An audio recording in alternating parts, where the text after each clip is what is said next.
Greenville is known as the heart and soul of the Mississippi Delta, a region famed as the birthplace of the blues. It's also the poorest corner of the poorest state, with a population that's halved since 1940 as jobs have vanished.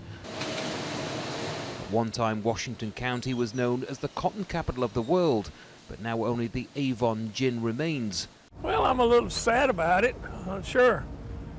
Certainly not angry about it. Owner Buddy COCHRAN says government regulation and trade agreements have in part driven people away. You hate to see your neighbors move off and leave you, you know. You ride up and down through here. There used to be houses everywhere, but now they've been torn down and they're gone. Like many here, fishing guide John THOMASON has more than one job but still struggles to get by. He fondly remembers the days when the Delta was full of opportunities. Gosh, I look at it, all the memories that I had on this lake growing up. And laments that so many jobs have gone overseas. But ultimately he wants to see fundamental changes in how the country's run. I believe the founding fathers wanted you to come off the farm, do your term, help your country, and then go back to the farm and let somebody else bring in fresh ideas and fresh views. And that's what we need, is freshness.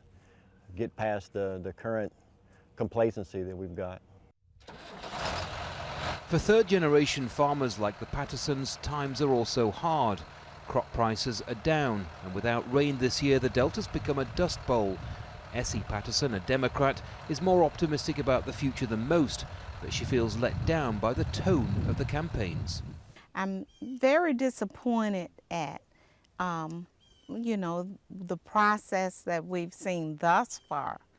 I don't think they've dealt with issues as much as the country would love to see, the platform and what they're standing for. In this part of the Mississippi, where the soil is rich but the jobs are disappearing, there is a sense that the Delta has been forgotten, a legacy this part of the state has carried for years.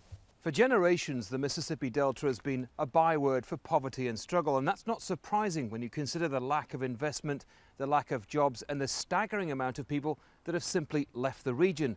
And the sad truth is, no matter who becomes the next president, little is likely to change here. Andy Gallacher, Jazeera, Greenville, Mississippi.